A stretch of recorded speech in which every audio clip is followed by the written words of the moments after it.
I do not know what it is about wind chimes and funerals, but I'm telling you, when somebody passes away, people just get this overwhelming urge to go buy wind chimes.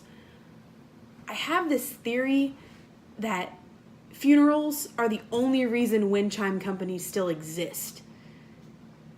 Seriously, since losing my brother 2 years ago in a tragic drowning accident, I have talked to, so many people who have lost loved ones, and all of us have gotten wind chimes, and I just don't get it. Like, we got 5. I've heard of people getting up to 30.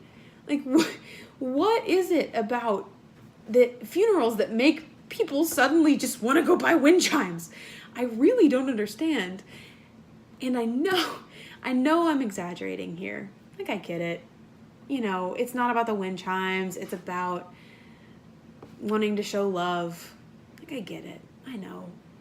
And I know I'm kind of exaggerating, but I bring it up, the wind chime thing, because I think it illustrates something very important that we need to understand as Christians, is that we do not know what to do when someone is hurting. We have no clue what to do when someone is hurting. So we go buy wind chimes. Like, it just makes no sense. But we don't know what to do, so we just jump into fix-it mode. We do anything and everything to make the person we love feel better. And while it's well-intentioned, fix-it mode is not a good place to live when you're trying to help someone who's hurting. Because, see, fix-it mode turns off our ears and some of our thinking skills. And it turns our panic dial up to about 11. We start scrambling and trying to do anything we can to make the person feel better. And again, like I said, no matter how well-intentioned it is, a lot of times we end up making things worse. A few badly placed Christian cliches, like God's still in control, or just have more faith, or, this is going to be used for good in the end, just wait. A few of those in the wrong time, at the wrong spot, and pretty soon we find ourselves craning over the top of walls that have been built around the heart of the person that we love. And suddenly we're cut out. And we can't do anything. And so we scramble more and we buy more wind chimes. Like, we just don't know what to do. And see, the thing is I've been on both sides of that wall. I spent most of my life on the outside of that wall, trying to figure out how to help people, trying to fix everything. But the past 2 years, I've found myself on the inside of it, too. I've found myself building walls because I don't want any more wind chimes. I don't want any more people coming to me and telling me to have more faith. Because unless you've been there, you don't realize that that doesn't work. Your life is really hard now. And more faith is not going to fix it. More faith is not going to take away your pain and make everything okay. And so I've been on both sides. I've been on both sides of that wall. And the hard and most frustrating, infuriating thing is that the people on both sides of that wall, they want the same thing. They want to love and be loved. But there's a wall between them. And so what we need to do, as Christians especially, is figure out how to put a door in that wall. Figure out how to connect again. And the great thing for us Christians is that we know Jesus. We know God. And God is amazing at building doors. at connecting two things or two people that were once separated. I mean, Jesus, right? Like, that's why Jesus came, to connect things, to connect us back to the Lord. And so I think God has this very beautiful, there's this really cool story in 1 Kings 19 that illustrates how to respond when someone's hurting. And it's about the prophet Elijah. Now, Elijah, all the stories you hear about Elijah, at least all the ones I heard growing up, were like, Elijah called down fire from heaven on the prophets of Baal and won, or like Elijah prayed and it didn't rain for years. Like, we tell these huge, amazing, phenomenal stories about how God came through and did the thing, and it's awesome. But we don't hear this story. And I think it's because we don't like to talk about the bad stuff. We like to talk about the wins, but we don't like to talk about the hard stuff. And I think it's leaving us at a disadvantage. So maybe today I'll introduce you to a brand new story, but I'm going to read it to you. I just want you to listen. It's in 1 Kings chapter 19, starting in verse 1, okay? And Elijah has just called down fire and beat the prophets of Baal, okay? That's where we're at. And it says, it starts again, chapter 19, starting in verse 1, says, Ahab told Jezebel all that Elijah had done and how he had killed all the prophets with the sword. Then Jezebel sent a messenger to Elijah saying, So may the gods do to me and more also, if I do not make your life as the life of one of them by this time tomorrow. Then he was afraid, and he arose and ran for his life, and came to Beersheba, which belongs to Judah, and left his servant there. But he himself went a day's journey into the wilderness, and came and sat down under a broom tree. And he asked that he might die, saying, It's enough now, Lord. Take away my life, for I am no better than my fathers. And he lay down and slept under a broom tree. And behold, an angel touched him and said, Arise and eat. And he looked, and behold, there at his head was a cake baked on hot stones and a jar of water. And he ate and drank and lay down again. And the angel of the Lord came a second time and touched him and said, Arise and eat, for the journey is too great for you. He arose and ate and drank, and went in the strength of that food 40 days and 40 nights to Horeb, the mount of God.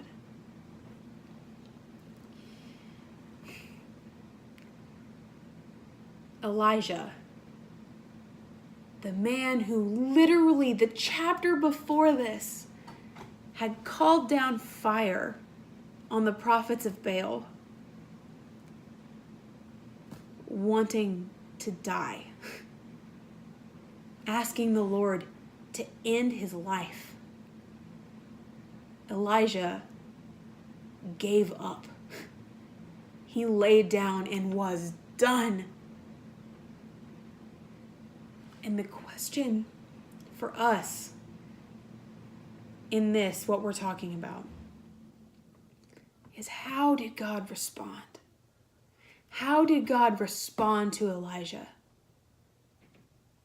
Because see, I think we imagine that God would show up and say, hey, come on, like I know it's tough, but like I'm still in control, like everything's gonna be okay. Or maybe we think he would show up and say, come on guys, just have more faith. You know who I am. Come on, pick yourselves up. Let's keep going. Have joy. Rejoice always. Or maybe we think he'd say, come on, get up. It's going to be okay. Like, keep going. Be strong. I'm going to work this out for good in the end, right? But see, God does none of that. Instead, he sends an angel, which angels were the carriers of God's messages and presence to people. So God sends this angel to Elijah. And the angel doesn't do those things either, because the angel reveals to us God's will and his thoughts and his messages, right? So The angel doesn't say, hey, come on, like shake Elijah. Like, come on, Elijah, get up. Like, come on, time to go. Like, you got to go talk to God again. Like, God's got more stuff for you to do. He's going to work this out. It's fine. Get up. You're fine. You're okay. Have joy. It's great. The angel doesn't do any of that. Instead, the angel shows up, taps Elijah, wakes him up, and says, arise and eat. And the angel has brought, bread and water. Because Elijah's in the middle of the desert and wants to die. So he hasn't really thought about food. So the angel shows up, brings him something very practical that he hasn't thought about. Elijah arises, eats and drinks, and then goes back to sleep. Second time, angel taps him awake and says, arise and eat. This journey is too much for you. Twice the angel does this. Twice the angel says, hey, Elijah, man, this is hard. Someone's trying to kill you. You're distressed and depressed and all of these things, and it's too much for you. So I'm here. I brought you some Mexican food, or, that's what I would want the angel to bring me, because that's manna from heaven to me. I love Mexican food. The angel says, here, you haven't really thought about food in a while. Eat something, drink something. It's too much for you. And the angel does this twice. The angel doesn't expect Elijah to just get up and be better and pick himself up and have joy and just keep moving. The angel comes to Elijah in his distress, and as a messenger of God says, this is too much for you. I'm here. Arise, eat, rest. And then after that, without being told to do it. That's the thing. The angel doesn't say, okay, now that you've had your food, time to go see God. No. Without even being told, Elijah rises in the strength from that food and goes and meets God on the mountain. So we, like this angel, are the messengers and the carriers for God. We're the messengers of God. We're the carriers of God's presence to a hurt and broken world. And it matters. It matters how we respond to people. So what do we do when someone we love or someone we know is as low as they can get? They're done. They've given up. How do we respond? Because from experience, and I'm saying this because I've done it. I've done it to other people, and I've had it done to me. We jump into fix-it mode. We buy the wind chimes, and we try to make everything better. And we make it worse. We come and we say, oh, come on, just have faith. God's in control. He won't give you more than you can handle. That's not true. God, life gives us more than we can handle all the time. The angel said it to Elijah, this is too much for you. Y'all, it matters. It matters so much how we respond to people who are hurting. Because how we respond can either drive them away from the Lord or draw them towards Him. Because we are God's messengers and the carriers of His presence in this world. May we be like the angel. To show up, and instead of saying, hey, pick yourself up, you're fine, or just be okay. What if we showed up to the hurting people and said, this is so hard. This is way too much for you to handle. That's hard. And I'm here for you. What if we didn't jump into fix-it mode? We turned on our ears and we turned off our panic and we just listened.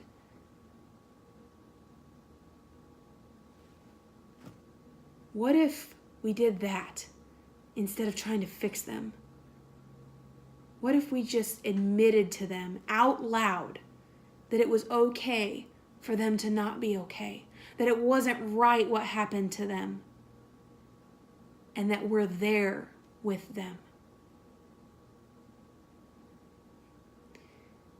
Because like I said, it matters how we respond, because we carry God's message and we carry his presence to people who are hurting. And I'm telling you, and I'll tell you from experience, the people that make it inside the wall, the people that make a door in the wall around people, around hearts, are not the people who try to blow the wall open with dynamite. They're not the people that try to make everything better and fix it. They're the people that chip away one stone at a time, one brick at a time, and they just keep showing up. When I look back over the past 2 years, I don't really remember all the people that tried to fix me. I don't remember the people that tried to explain it and make it okay. I remember the people who showed up. I remember my aunt and my cousins who came to my house every day for a month and just sat there, watched TV with me, ate dinner with me.